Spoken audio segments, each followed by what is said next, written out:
Gálatas, capítulo 2. Precisamos lembrar o que está em jogo aqui na carta de Paulo às igrejas da Galácia.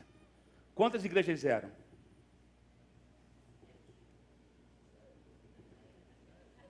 Não, irmão, 7 em Apocalipse. Da Ásia. Gente, vocês não estão aprendendo nada. Pastor Leandro, prega aqui que eu vou. 4 igrejas. 4 igrejas que faziam parte da região da Galácia. E que Paulo escreve uma carta para eles, porque estava chegando até eles que o Evangelho estava passando, alguns falsos mestres tinham se infiltrado na igreja e estavam corrompendo ou distorcendo o Evangelho verdadeiro, o Evangelho puro. Então eles estavam querendo adicionar à lei a obra da cruz. Eles estavam tentando dizer que a obra da cruz não era suficiente para garantir a salvação a ninguém, que junto com a obra da cruz eles tinham que acrescentar as leis cerimoniais. Então Paulo sabe disso, ele escreve essa carta para essa igreja, e depois de 14 anos ele vai lá, ele vai contar aqui no capítulo 2, que ele vai até Pedro, e ali ele vai ter uma conversa com Pedro a respeito dessas coisas. Então, sempre vão haver, eu sempre digo isso, porque tem a ver com o contexto dessa carta de Gálatas. Sempre existiram falsos mestres e impostores da fé, e sempre vão existir. Mas aquele que é firmado na palavra, ele não é levado por vento de doutrina, ele não é levado por falsos ensinos. Amém, querido? Glória a Deus, aqui você está na IPAM, que é uma igreja bíblica. Nós não somos calvinista, arminiano, eu não tenho uma linha, eu não gosto dessas nomenclaturas, não tenho essa linha, eu creio na palavra de Deus. Se você é pré-milenista, o problema é seu. Se é pós-milenista, o problema é seu. O que eu sei é que pela graça eu fui salvo, eu sei é que o sangue de Jesus foi suficiente na cruz do Calvário para me libertar de todo o mal, que Ele me libertou do império das trevas, que Ele me cura, que Ele me salva, sabe, que eu sou dele, Ele é meu.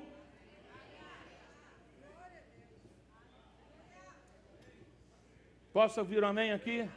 Às vezes ficamos gastando tempo em coisas que não são tão fundamentais em relação à nossa fé.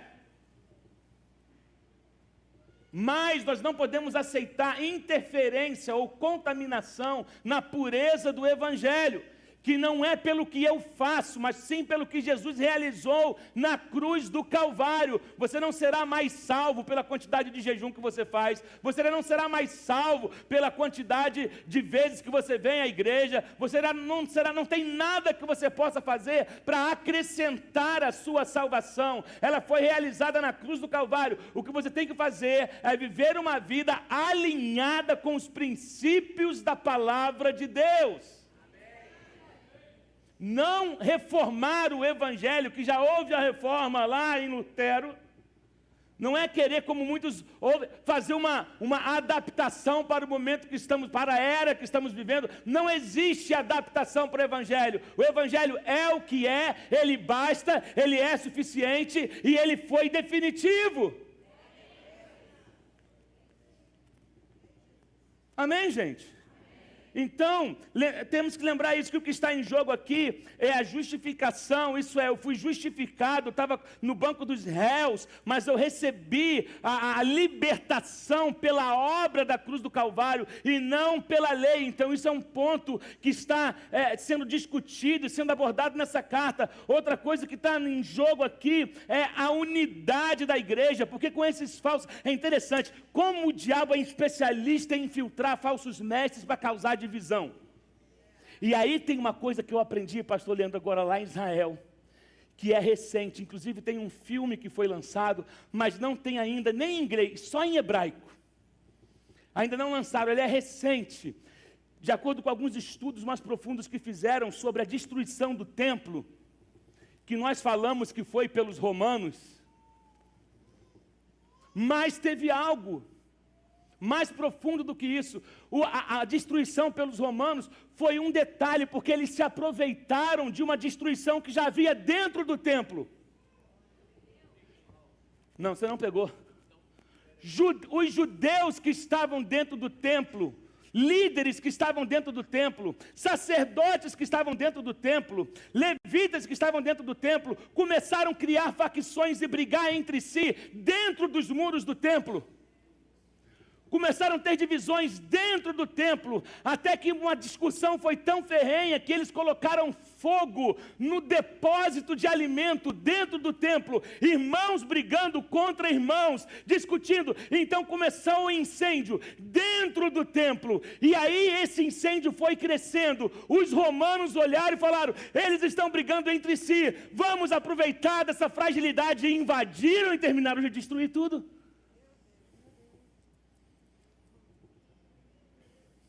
Olha como é que é perigoso facção dentro de igreja. Olha como é que é perigoso panelinha dentro de igreja. Olha como é que é perigoso ficar destino. Uns são de Paulo, outros são de Apolo, outros são de Pedro, outros são de não sei o quê. Eu gosto da pastora Solange. O meu pastor é o pastor Léo. Meu pastor não sei quem. Porque fulano. Aí começam as picuinhas, as briguinhas dentro da igreja, e o inimigo está de fora olhando, esperando um ponto de brecha para entrar. Quando o inimigo entra, é porque uma brecha foi dada. Isso aqui estava em jogo. Os falsos mestres estavam causando divisão na igreja, e Paulo viu que isso era perigoso. Nós sempre falamos que os romanos destruíram o templo. Quem deu brecha para eles destruírem o templo? Porque hoje a igreja, sim, a perseguição ela existe. Mas existem perseguições e perseguições. Existem perseguições por conta de você pregar o evangelho. Mas também existem perseguições que se levantam por causa de vaidade humana.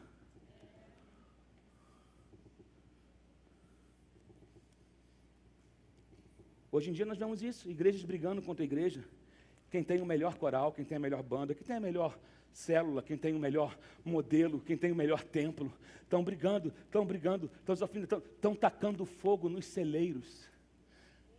Celeiro é lugar de alimento. Aí o povo chega com fome, encontra comida queimada. Porque os líderes estão brigando, e a comida sendo consumida, e tem um povo padecendo. Aí entra a vulnerabilidade, aí o inimigo vem, aí fala: foi coisa do diabo. Não, foi brecha que você deu. O inimigo só está entrando por uma porta chamada legalidade. Isso foi quando eu vi isso lá, pastor Leandro, agora em Israel, que o guia foi explicando para a gente o porquê que o templo havia sido destruído, que a guerra começou dentro. Eu falei: para por aí. Foi embora. Aí ele usou um termo que eles estão usando nesse filme. Sabe o que destruiu o templo? Ódio de graça. Eles começaram a se odiar, os irmãos. Mas sabe o que pode reverter isso? O amor de graça. No lugar do ódio de graça, precisamos amar de graça. Amar sem esperar em troca. Amar, se entregar totalmente ao Senhor. Isso pode reverter. Só o amor. Então isso estava em xeque aqui, a unidade da igreja. O que mais estava em xeque aqui, que Paulo está tão ferrenho defendendo isso aqui? A liberdade da igreja. Vocês foram libertos da lei, então agora querendo voltar para um outro jugo de escravidão. Não, então havia em jogo aqui a liberdade cultural, a liberdade emocional. Muito forte isso, gente. Essa questão da destruição do templo me marcou muito lá.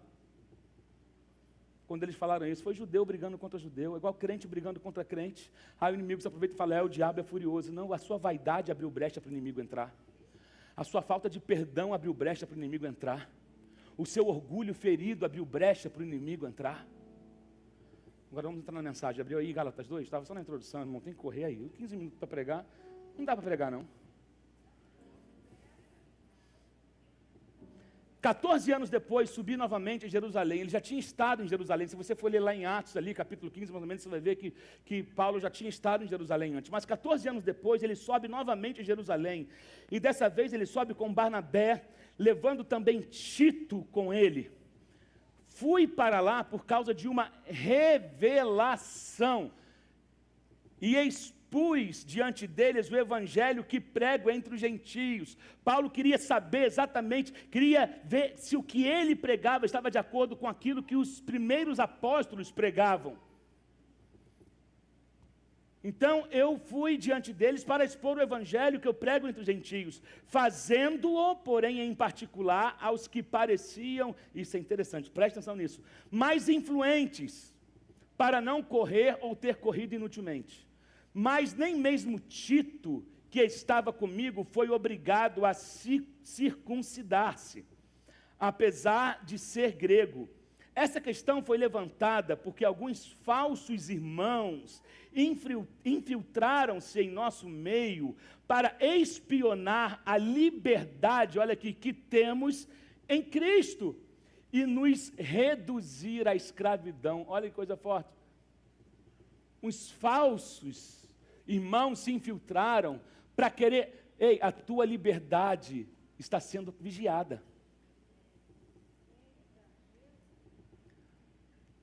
Está entendendo? Por isso, cuidado com quem você escuta durante a sua semana. Eu sei que as opções do YouTube são enormes. As lives no Instagram não param. E tem gente que escuta coisa aqui domingo, escuta outra completamente incompatível amanhã com outro pastor, seja lá de onde. Decida quem você vai ouvir. Posso ouvir um amém? Então, versículo 4, essa questão foi levantada porque alguns falsos, repetindo, irmãos, infiltraram-se em nosso meio para espionar a liberdade que temos em Cristo Jesus e nos reduzir à escravidão. Você não é mais escravo, lembra disso? Não, versículo 5, não nos submetemos a eles, nem por um instante, para que a verdade do Evangelho permanecesse com vocês. Olha o verso 6 agora. Quanto aos que pareciam influentes, o que eram, então não faz diferença para mim. Deus não julga pela aparência. Tais homens influentes não me acrescentaram nada. Ao contrário, reconheceram que a mim havia sido confiada a pregação do Evangelho aos incircuncisos, isso é, aos gentios, assim como a Pedro aos circuncisos, isso é, aos judeus. Pois Deus, olha o verso 8, preste atenção no verso 8. Pois Deus é um só, diga, Deus é um. Posso ouvir amém? Ouve Israel, teu Deus é o único Deus. Pois Deus, que operou por meio de Pedro, como apóstolo aos circuncisos, também operou por meu intermédio para com os gentios, reconhecendo a graça que me fora concedida. Tiago, Pedro e João, tidos como colunas, estenderam a mão direita a mim, a Barnabé, em sinal de quê? Em sinal de quê? Comunhão. E eles concordaram que devíamos nos dirigir aos gentios e eles aos circuncisos. Somente pediram para que nos lembrássemos dos pobres, o que me esforcei por fazer. Rapidamente um parêntese sobre esse último versículo, nós vamos parar até aqui por hoje, ao verso 10. Por que Pedro fala para Paulo para se esforçar de se lembrar dos pobres? Porque a igreja judia era uma igreja pobre e a igreja gentia era uma igreja rica. Então ele fala, se esforcem para vocês se lembrarem dos seus irmãos que não são tão abastados quanto vocês são. E aí ele vai dizer que ele se esforça. Isso nós podemos ver o quê? Aquilo que eu sempre falei, que o ministério da misericórdia não é opcional para uma igreja.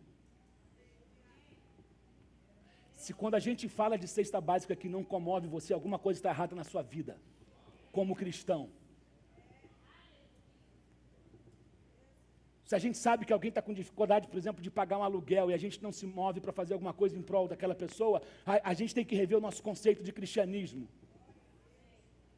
Se o irmão te deve um dinheiro e está sem condições de pagar, e você fica pressionando para ele te pagar, e você não tem misericórdia, você tem que rever o seu cristianismo. Gente, existem casos e casos. Tem gente que é picareta, que não paga mesmo, sem vergonhice. E tem gente que está em dificuldade. É tudo isso aqui que Pedro estava dizendo, que ele está dizendo aqui, olha, somente me pediram para que nos lembrássemos dos pobres, o que me esforcei para fazer.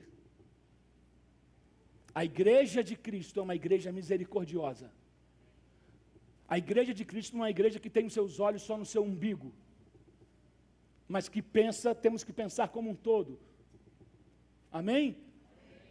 Então, interessante que Paulo vai dizer aqui que quando ele sobe lá por uma revelação, ele ia expôs o que ele pregava aos gentios, ele foi procurar primeiro os mais influentes, mas depois ele viu que aquilo era uma grande perda de tempo, porque não é a nossa posição que revela quem nós somos. Desfrutar de patente, desfrutar de status social, não agrega valor a você. Posso ouvir um amém? Cuidado, não fique chateado comigo. Mas o que agrega valor em nós é quem nós somos em Cristo. Quem eu sou, melhora o meu microfone, um pouquinho de retorno para mim. Já estou rouco.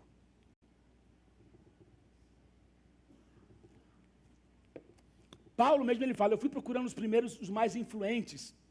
Porque procurando os mais influentes, talvez a minha mensagem fosse mais, ela corresse melhor, eu falaria com os mais influentes, e os mais influentes, e normalmente nós pensamos nessa lógica, mas Deus não vê como o homem vê. Ele mesmo vai dizer depois dele no verso 6, que os mais influentes nada agregaram a ele.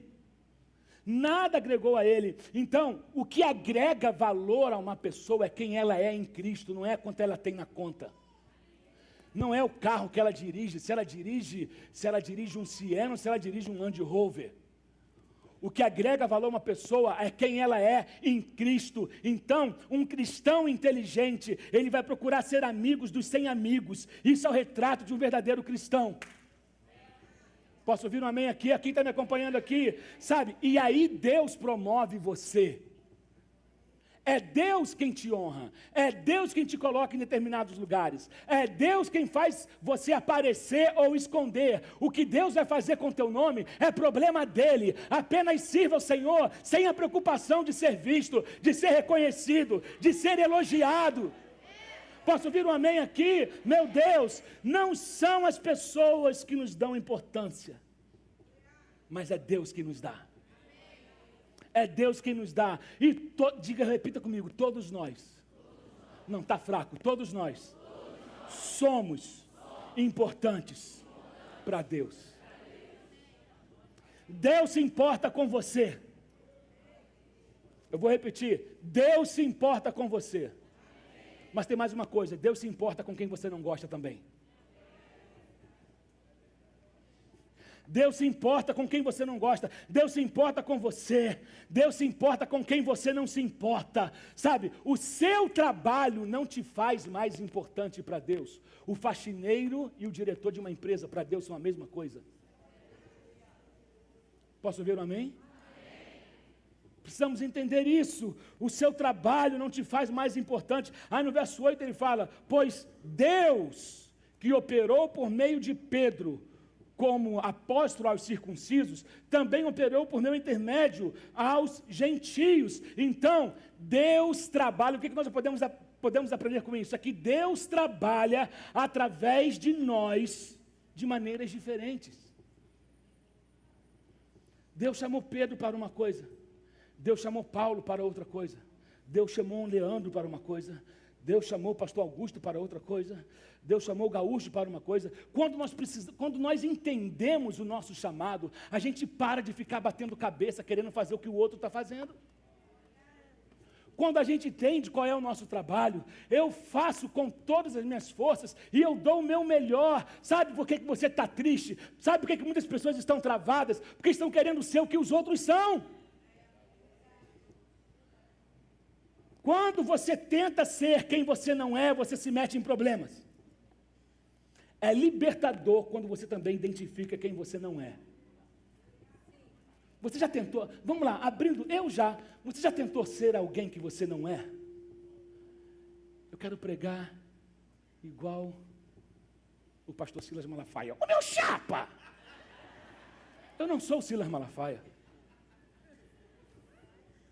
Eu quero ser igual o pastor Jeremias Pereira. Ô gente boa, ô varão, santo varão. Eu quero cantar igual a Ana Paula Valadão. Muita gente, oh Deus. Eu já vi pessoas literalmente imitar outros ministros, até na respiração. Até na maneira de segurar o microfone, de olhar para o lado.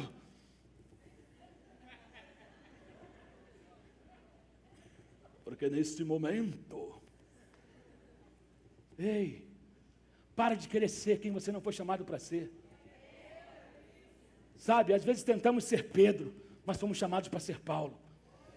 Às vezes tentamos ser Paulo, mas fomos chamados para ser Pedro. Tem um monte de cópias por aí, querendo fazer o que não foi chamado para fazer. Ei, vai viver o que Deus te chamou para fazer. Cumpra o teu chamado, não despreze o que Deus te deu. Para de fingir ser outra pessoa. Para de fingir ser outra pessoa. Você deve ser você mesmo, porque todos os outros lugares já foram ocupados. Eu vou repetir, essa foi boa. Você deve ser você mesmo, porque todos os outros lugares já foram ocupados. Seja você, Leandro, eu não posso ocupar o seu lugar. Você é você, eu sou eu, pastora Síria, Saulo é Saulo, Paulo é Paula, Fábio é Fábio. Ei, eu não posso querer ocupar.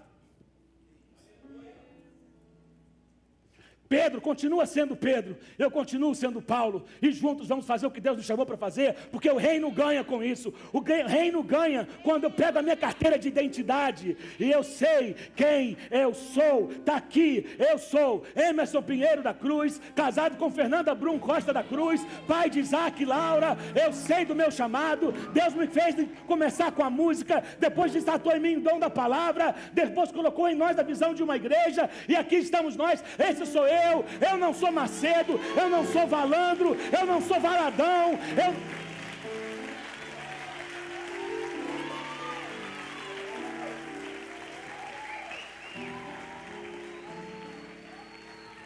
eu não sou Luiz Hermínio, eu não sou Subirá, eu sou eu.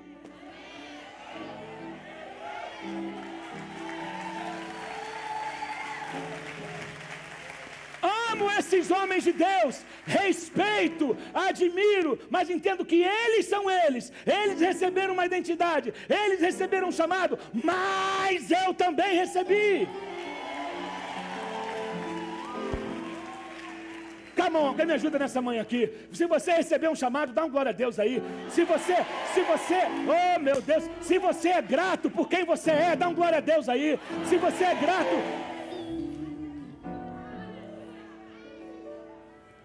meu Deus, peça a Deus para que você possa ser o melhor de você. Essa é a nossa oração. Eu não vou ter uma igreja igual a de fulano, porque ele é ele. Vocês estão entendendo? Às vezes como isso é difícil, pastora Síria, de tentar colocar na mente da cabeça das pessoas, porque a pressão para nós nos tornarmos o que nós não fomos chamados para ser é enorme. Você tem que fazer igual fulano fez, mas eu não sou fulano. Você tem que abrir, botar o mesmo, não sei o que fulano fez, gravar as mesmas músicas que fulano gravou. Deus que derrama unção na Austrália, derrama unção no Brasil. Deus que derrama unção em Bethel, derrama unção na Ipã. Meu Deus do céu, o que nós vemos hoje? Muitas cópias. Mas já existe Pedro e Paulo. Já existe Elevation. Já existe Bethel, já existe Life Church, já existe Belém, já existe Batista, já existe, mas também existe Aipã, existe você.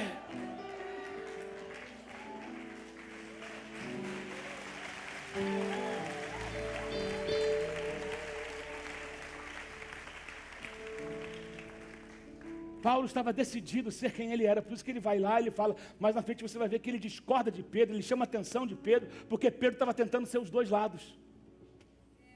Pedro estava tentando ser o cara da média. Vou me comportar como gentio para os gentios ali, vou e tal, mas quando estiver com judeus, vou ser o cara dali que defende. Ei! Isso é mensagem para outro dia. Mas Paulo decidiu seguir. Primeiro ele vai falar, eu tive uma revelação. Revelação de quê? Do que ele tinha que fazer. Do porquê ele foi salvo. Revelação de quem ele era. E que a graça de Deus o alcançou. E ele estava ali. Ele sabia quem ele era. Então, Paulo disse, eu vou seguir, vou permanecer. Depois lá em Atos ele fala isso. Eu permaneci fiel à visão que eu recebi de Deus. E às vezes para você permanecer fiel à visão que Deus te deu, você tem que estar preparado para perder pessoas. Pastor não gosta de perder ninguém. Mas às vezes você perde para não comprometer a visão que Deus te deu. Porque se você não se torna o que as pessoas querem que você se torne, elas saem de perto de você. Mas sabe qual é o ruim disso? Não param em lugar nenhum. Porque elas estão procurando a plenitude num homem e não a identidade delas em Deus. Então, quando é novidade, todo pastor é lindo. Quando é novidade, toda a igreja é o céu. Depois do 4º mês, começam a vir as decepções. Sabe por quê? Não sabe quem é em Deus. Quer resolver seus conflitos nas pessoas, achar pessoas perfeitas. Não, é interessante. Paulo não estava preocupado com o que os homens iam pensar dele. Se ia gostar, se não iam gostar. Se iam aceitar ou se não iam aceitar. Primeiro ele espera o tempo de Deus para subir. 14 anos ele estava servindo a Deus, fazendo, até que ele entendeu que era o momento de voltar e sentar com esses apóstolos. Paulo sabia como esperar o tempo de Deus. Então Paulo não estava preocupado com o que eu pensar. Tem muito especialista da vida alheia. Você já conheceu alguém assim? Especialistas na vida alheia? Paulo não estava preocupado com isso. Ele esperou o tempo de Deus. Então, ele esperou o tempo de Deus para subir, o tempo de Deus para encontrar com os irmãos, o tempo de Deus para sentar e ver as diferenças. Espere o tempo de Deus. A Bíblia fala que, olha só, em Eclesiastes 3:11, ele fez tudo belo em seu tempo.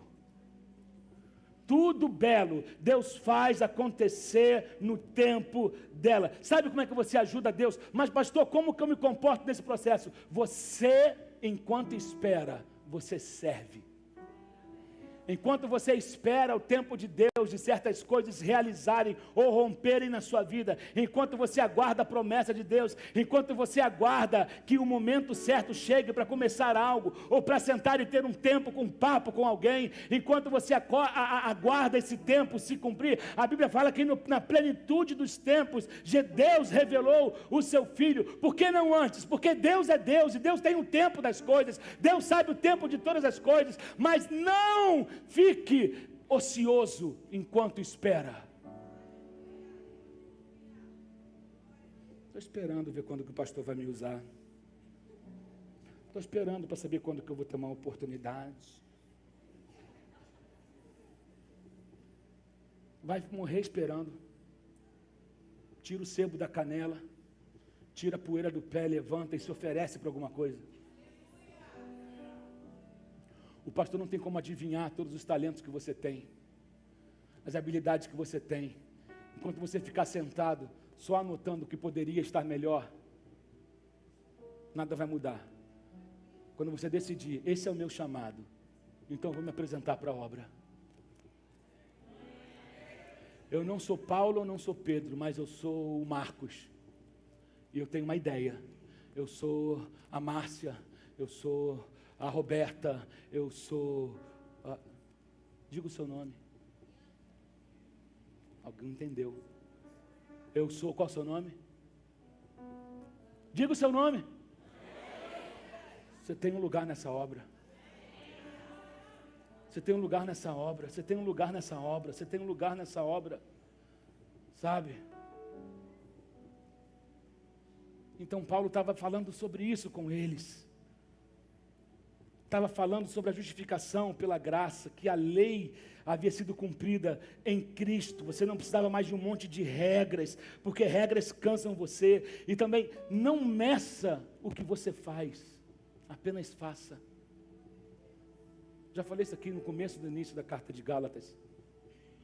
Não meça o que você faz. Essa semana eu li. Eu não sei quanto tempo de Bíblia eu leio na semana. Eu não sei quantos minutos ou quantas horas eu oro. Tem gente que fica, e isso se torna vaidade. Porque eu oro 34 horas por semana. Porque eu jejuo há mais de 50 anos. Por problema seu. O que tenho eu com isso? Para de medir o que você faz. Faça. Porque tem gente que é religioso no jejuar, mas é péssimo para servir. Ele é o que mais jejua, o que menos oferta. Ele é o que mais vem à igreja, é o que mais critica. Não quer dizer nada. Just do it. Apenas faça. Apenas faça. Apenas ore. Apenas leia. Sabe? E às vezes você está escondido. Deus é especialista em formar pessoas em lugares áridos. Como Deus formou Paulo. Primeiro ficou cego. Primeiro ficou na casa lá, aprendendo lá com Cornélio. Depois, ei! Não importa o que você perde. Ou o que você perdeu. Permaneça firme. Se Deus está com você, você então é bem-sucedido. Bem-sucedido não vem por resultados. Eu sou bem-sucedido quando eu sei que eu estou fazendo o que Deus me chamou para fazer. E outra coisa, bem-sucedido. Lembra dessa palavra? Você que é líder principalmente. Se você faltar hoje, quem pode fazer o que você faz? Ser bem-sucedido significa ter sucessão. Tem gente que é tão bom em certas coisas, mas se Deus te levar hoje, quem pode fazer o que você faz? Você está semeando sobre a vida de alguém, preparando alguém. Agora, não é para ser igual você, porque se um discípulo ele só vai ser igual ao mestre, o mestre falhou. O discípulo tem que ser maior do que o seu mestre.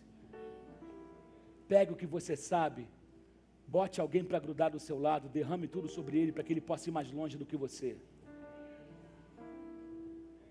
Agora, ministros, Paulos, Pedros, Tiagos, Joãos, são formados em desertos, em lugares áridos.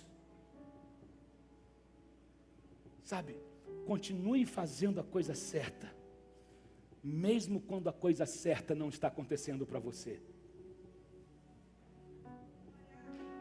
Eu vou repetir isso. Você consegue continuar fazendo a coisa certa, mesmo quando a coisa certa não está acontecendo para você? Quem entendeu isso? Continue fazendo o que é certo, ainda que o que era certo para ser feito com você não aconteceu. Não corrompa o seu chamado, não corrompa a sua visão, porque a coisa certa não chegou até você, mas continue fazendo a coisa certa através de você. Eu tenho que terminar, fique em pé no seu lugar. Semana que vem a gente continua. Você consegue tratar bem quem não te trata bem? Ei!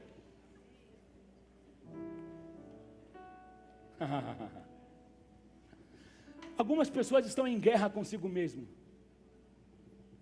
Deixa eu te fechar com essa frase aqui.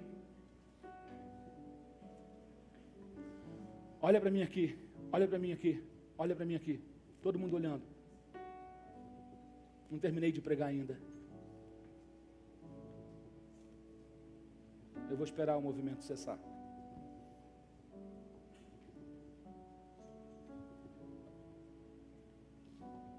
Algumas pessoas estão, eu preciso de paz, pastor, eu não estou em paz comigo mesmo. Quando você anda na vontade de Deus, o mundo pode estar desabando ao teu redor, mas a tua paz permanece intacta. Agora, às vezes, para você recuperar a sua paz, você precisa fazer o que Deus está te pedindo para fazer. A tua paz está condicionada ao que Deus está te pedindo para fazer. A tua paz está condicionada ao que Deus te chamou para fazer. E isso não tem a ver com status nem posição social. Isso tem a ver com obediência.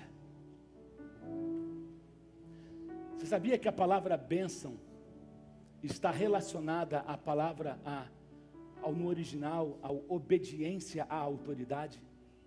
Quando você obedece à autoridade que está sobre a tua vida, a bênção te acompanha.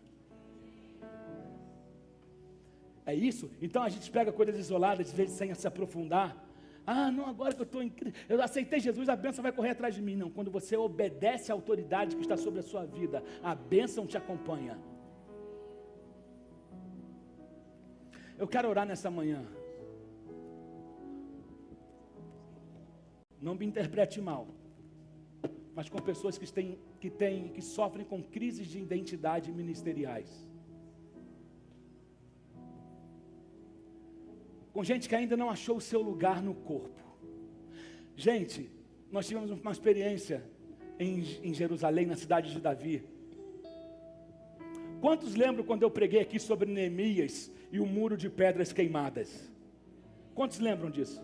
Gente, para quem que eu estou pregando?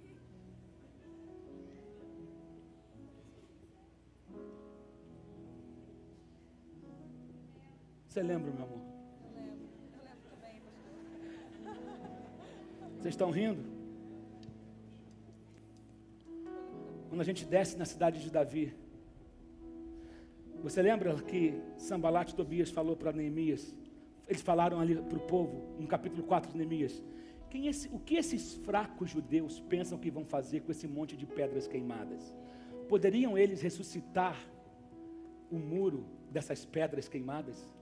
Quando a gente chega lá hoje, pastor Leandro, tem um muro gigantesco na nossa frente, cheio de pedra queimada.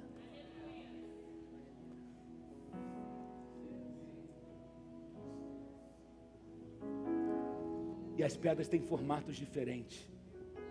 Temos histórias diferentes, formatos diferentes, marcas diferentes, cicatrizes diferentes, histórias diferentes, mas há um lugar no muro para nós. Eu vou repetir: há um lugar no muro para nós. Há um lugar nessa obra para nós. Há um lugar nessa obra para você, independente das suas cicatrizes, independente do seu passado, independente da sua história, independente do que te causaram. Há um lugar para você. Feche os teus olhos nessa hora. O texto diz que Deus usava Pedro e usava Paulo.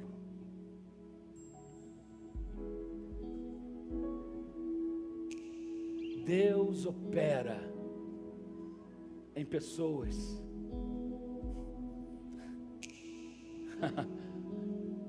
com da mais variada forma. É a multiforme graça de Deus que opera na nossa vida. Eu quero orar com você que talvez ainda não tenha identificado qual é o seu lugar no corpo. Você não sabe se você é Pedro, se você é Paulo. Você tenta ser Fernanda, você tenta ser Evelyn, você tenta ser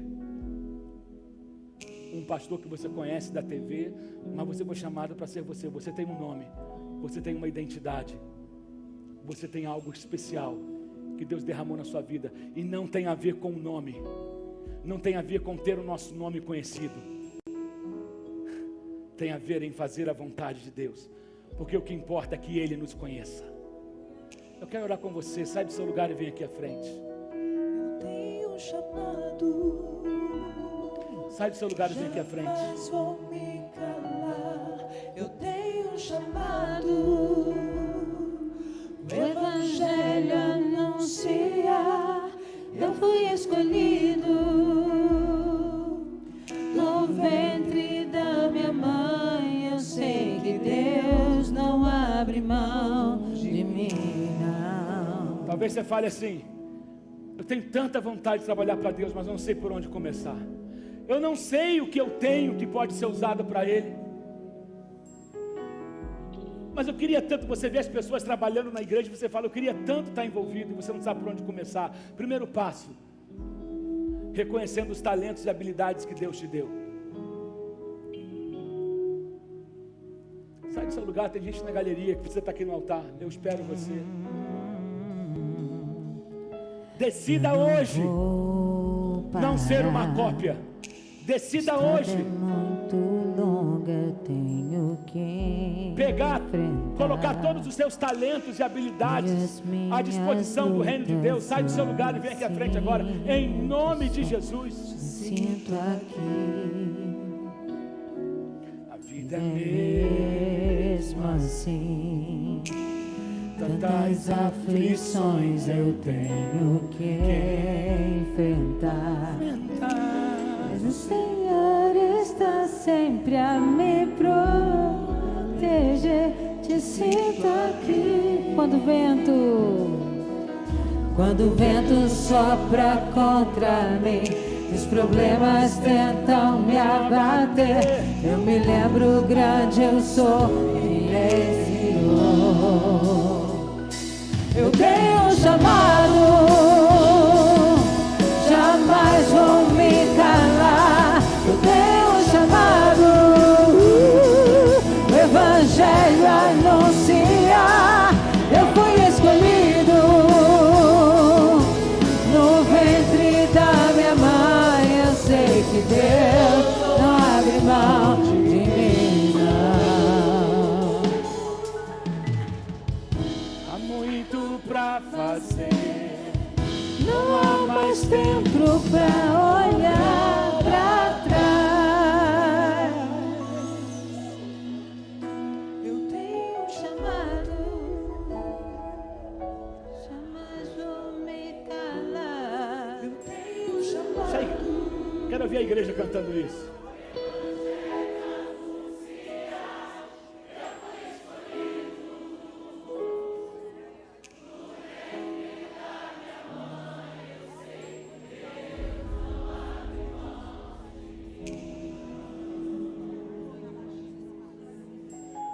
Deixa eu te falar, para mim, um dos maiores ministérios que tem na Bíblia, embora não apareça esse nome, é o ministério das conexões. Como assim, pastor? Naamã era um general leproso, conhecia um monte de gente, chegava em casa, só a esposa dele conseguia ver a podridão que ele carregava por trás da farda. Precisava de uma cura. E tinha uma menina que ele tinha levado escrava de Israel, que falou para a mulher dela assim, para a senhora dela, disse: se o meu senhor soubesse de um profeta que está em Israel, e ele fosse até ele, ele seria curado da lepra. Naamã vai até Israel, porque a palavra de uma escrava, ela só era escrava no corpo, porque a mente era livre. E ela decidiu não andar pela dor do que tinham causado a ela, mas se Deus me permitiu estar aqui é porque Ele tem um propósito. A palavra dela teve credibilidade. Aquele homem procura o profeta, mas quando chega na casa do profeta, ele não é recebido pelo profeta. Quem recebe ele? O servo do profeta, outro elemento de conexão. O meu servo disse para você descer no Jordão e dar 7 mergulhos. Ei, você pode não ter fama, teu nome pode nem aparecer, mas Deus está usando você para conectar grandes milagres. Eu vou repetir: avivamento tem a ver com conexões. Avivamento tem a ver com conexões, não com nomes que aparecem em redes sociais, não com número de seguidores, não, é conexões. Deus tem um lugar para você. Através de você, generais podem ser alcançados, Através de você, destinos são mudados. Através de você, porque você entendeu o teu lugar no muro. Eu vou conectar com a vontade de Deus. Eu vou fazer com que tudo, oh meu Deus, eu vou fazer com que a minha vida seja um elo de conexão para que o reino de Deus se estabeleça. Eu vou repetir isso. Faça essa oração. Diga que a minha vida seja um elo de conexão para estabelecer o reino e a vontade de Deus. Diga comigo a palavra Hineni. Diga Hineni. Hineni foi o que Abraão disse quando ouviu o chamado. Hineni foi o que Moisés disse quando ouviu o chamado. Hineni foi o que Josué disse depois da morte de Moisés. Hineni foi o que Isaías disse lá em capítulo 6, que significa: eis-me aqui. O nosso lema da IPAN tem que ser Hineni. Eu vou repetir, repita comigo: Hineni, Hineni, Hineni. Eis-me aqui, Senhor.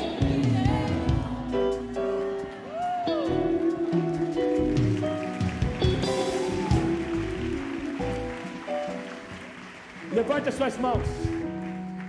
Ao Senhor a honra, ao Senhor a glória, ao Senhor a exaltação, ao Senhor a nossa vida. Usa a nossa vida, Pai, que possamos viver o Teu Evangelho puro e simples como ele é, sem comprometer a sua essência, porque se ele é mudado, a excelência se perde. Mas usa a vida de cada um que está aqui, aqueles que talvez não tinham ainda achado o seu lugar nessa obra, que eles encontrem o seu lugar, que eles possam entender que eles vão gerar conexões, onde a terra será abalada, onde o teu reino será manifestado e o teu nome será engrandecido. Nós te louvamos por essa manhã gloriosa. Em nome de Jesus, recebe o nosso culto e que possamos estar aqui às 18 e às 20 horas para juntos mais uma vez celebrarmos ao teu nome. Na terça-feira também, na terça profética, que o Senhor tome a nossa semana nas tuas mãos e que seja uma semana de milagres, de portas abertas e de conexões divinas, para a honra e glória do teu nome. Amém.